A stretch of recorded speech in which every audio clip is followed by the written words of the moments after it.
All right, so if you're just joining me on this project, welcome. This is part number 3 in this series. I'll give you a quick recap of what happened. The car started running poorly, like it was only running on 3 cylinders, and I ended up diagnosing that to low compression in cylinder number 3. We did remove both valves from cylinder number 3 as well, and they were all carboned up, especially the exhaust valve. I think I was losing compression there, and I suspect that there might also be a ring issue on cylinder number 3, but of course we don't know yet because the piston is still in the block. I'm going to remove all the valves and springs and keepers first, and we'll get our eyeballs on them and all the valve seats. I know at the very least it's going to need a valve job. Might end up just replacing all the components like new valves and springs and everything else. These have these old style of keepers. They're just pins.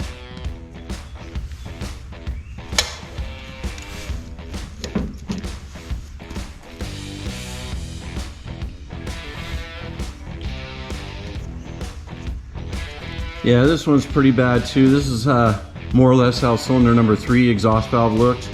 It's completely carboned over. You can't see the face of the valve at all anymore.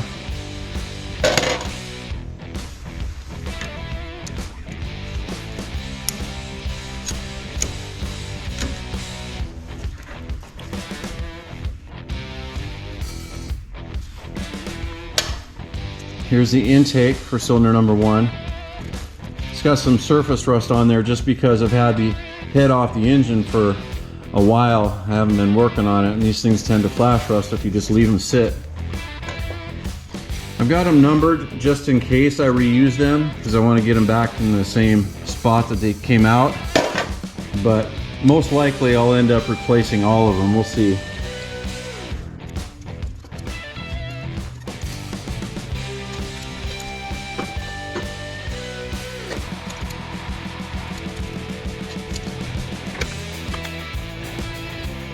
Here's the exhaust valve on number 2. It's oily only because I got some PB Blaster squirted all over the top here just so things don't rust anymore. But you can see this all carboned over as well.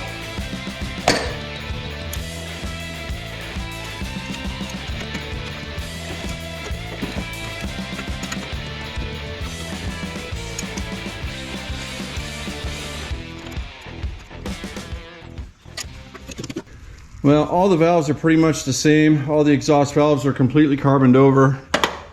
And the intake valves are not much better. This is pretty much how all of them look as well. There's just a tiny little ring, which indicates that's the only place it was sealing. And now remember, this car was made in 1914. And this engine is correct for this car. It's got the date code on the other side. We've got it apart. It wouldn't take a whole lot more effort to pull the pistons, hone the cylinders, and put new rings in them as long as we got them out. All right, let's go underneath here. Let me show you this.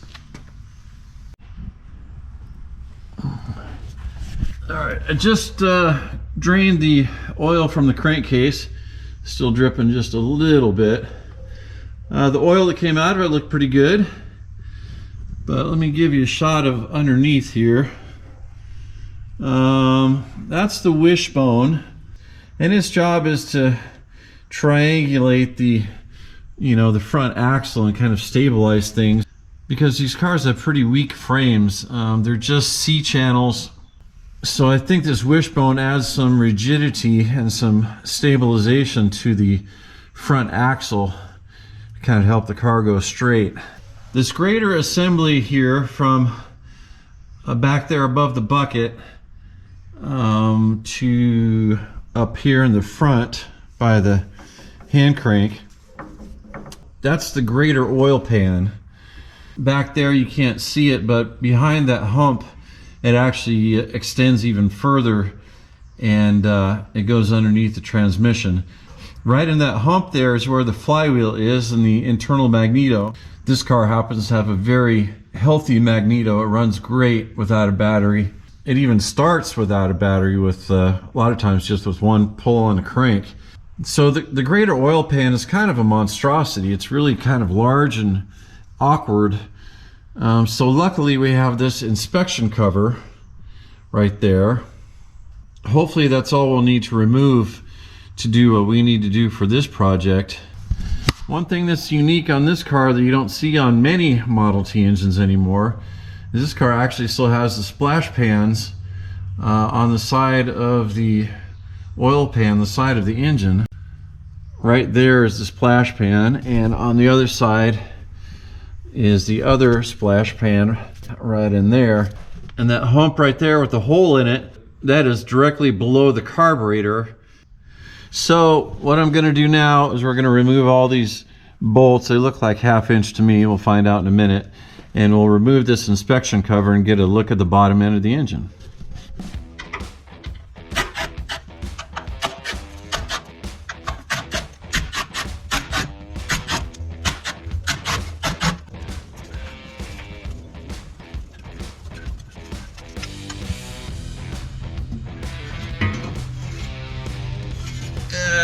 What a mess.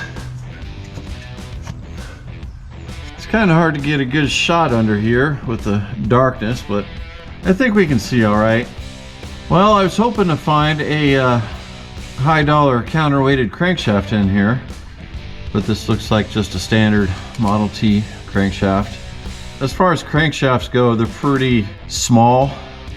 Here, let me show you one on the bench. I've got an old Model T crankshaft back by my battery station here, right back there. I mean, you can see how skinny these crankshafts are if you look at my thumb versus the size of the journal.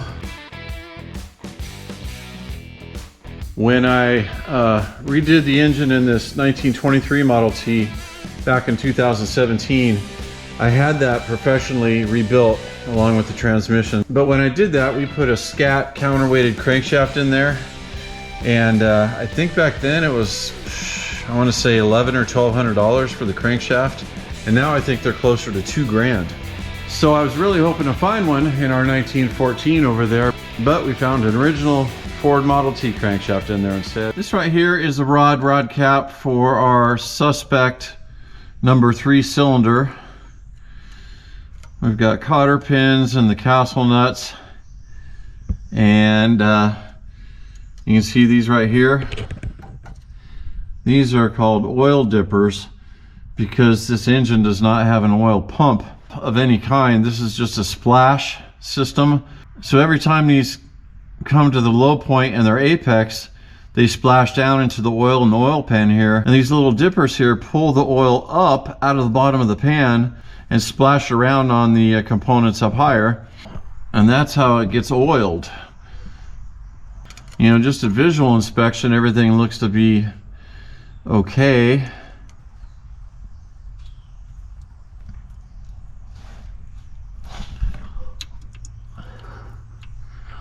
And just with a crude test here, just, you know, getting a feel with my hand, it looks like the Babbitt bearings are nice and snug. There's not a bunch of slop to them or anything like that. And if you can see right there and right there, those are the brass shims in between the rod and the rod cap. That's how you adjust the play between the Babbitt bearings and the crankshaft journals. Let's go ahead and get these cotter pins removed, get this rod cap off, and we'll see if we could pop the number 3 piston out the top and get a look at the rings on it.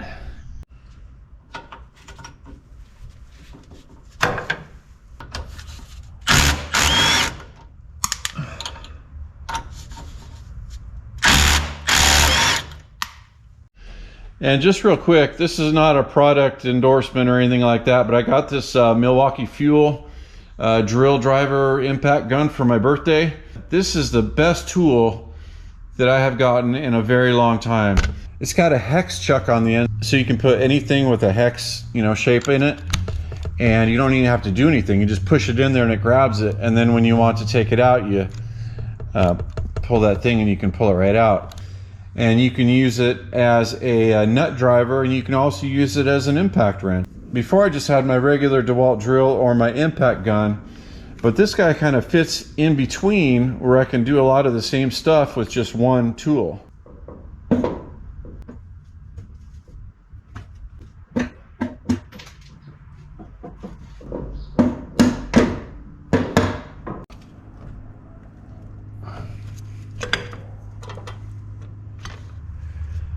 first impressions with our components here. The babbitt on the rod looks pretty good.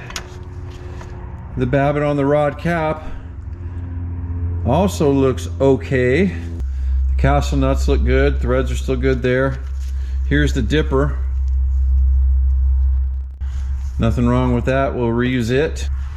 The rod cap has a number 3 stamped into it right there, and so does the rod, a number 3, so that'll make it handy to put back together the same way. They were facing the right side of the engine. Here's the rod. You see that Ford logo down in there? The first thing I noticed is that the wrist pin is kind of stiff inside the piston. Like I'm holding it sideways right now and it's not going down. I gotta kind of shake it. See, I can put it back to the middle and it'll stay there. Feels like it's gummed up inside there. So if you remember from the last video, we determined these are aluminum aftermarket pistons. They're actually oversized as well. You can't tell because this one's got carbon on top, but these are 30 over. One of the things I was suspecting that might have caused the low compression were stuck rings. I know you probably can't hear it, but there's actually grit in there, but that's not good. And of course the top of the piston is all carboned up. That tells us it's been in the engine a long time, and it tells us we may not have had proper detonation in the cylinder. Again, the piston is aluminum, that's why it's so shiny.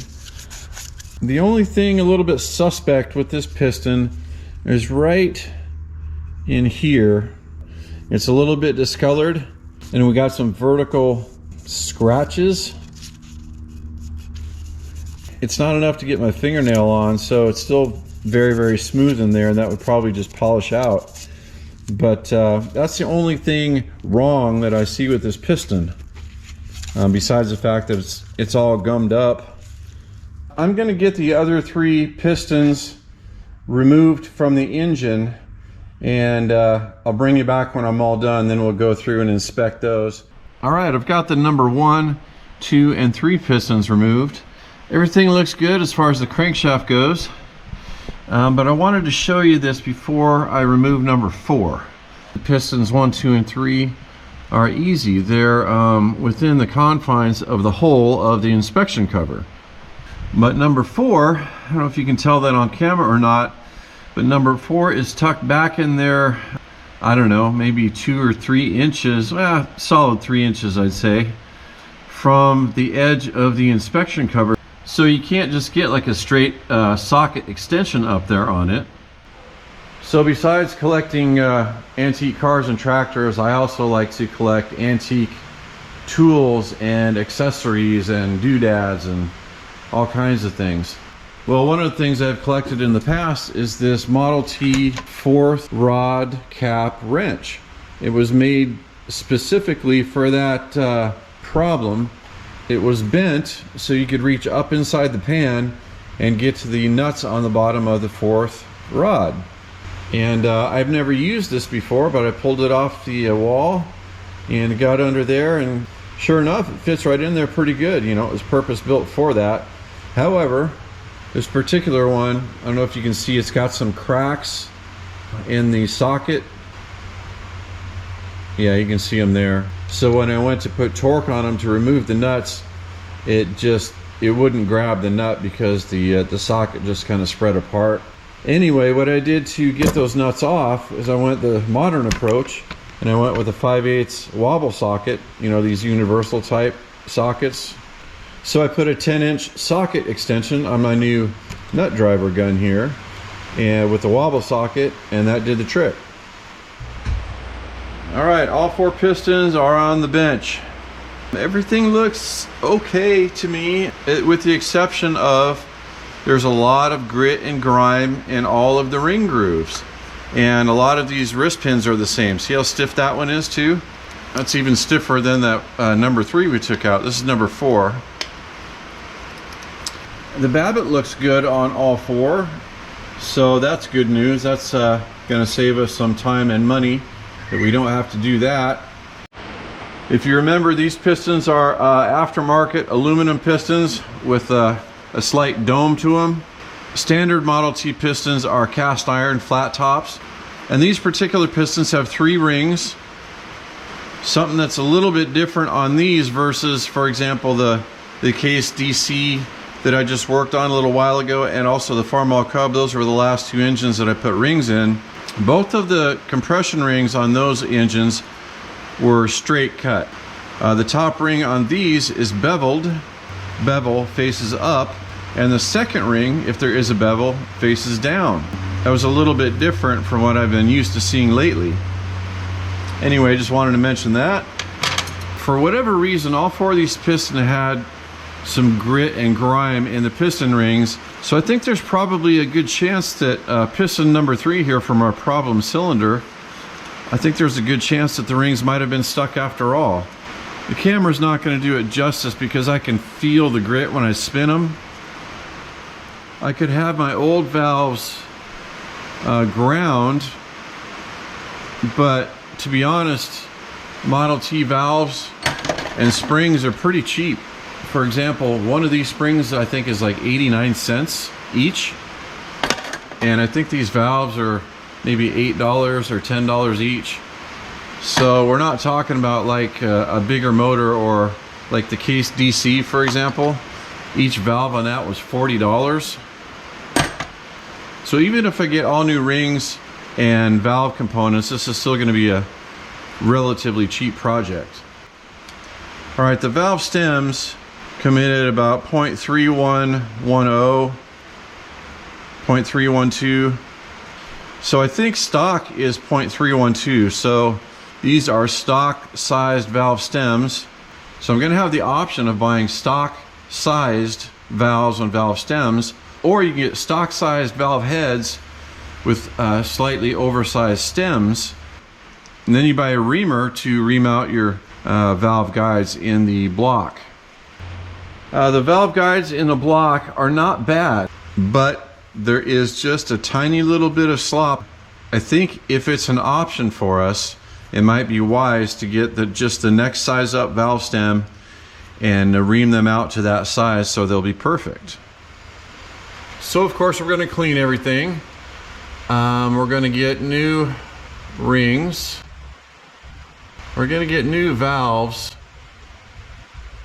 And we're going to get oversized stems, I think. So we need to get the correct reamer for the valve guides.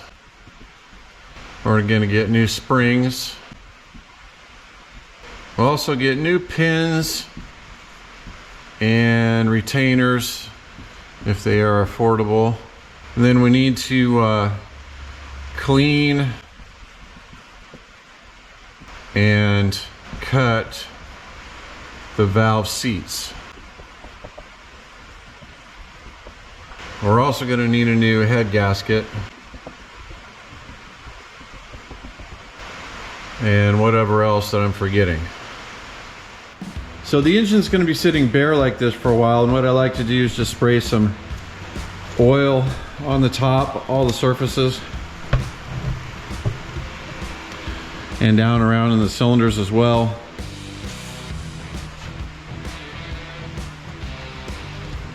I don't know how long it's going to be before I get back to it, so this will prevent things from rusting in the meantime.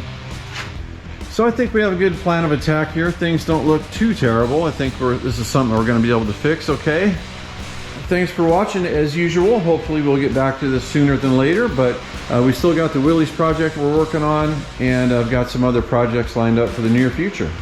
If you guys enjoyed these videos, do me a favor and subscribe and like. That really helps the channel out. And I hope to see you guys back in the future. Take care.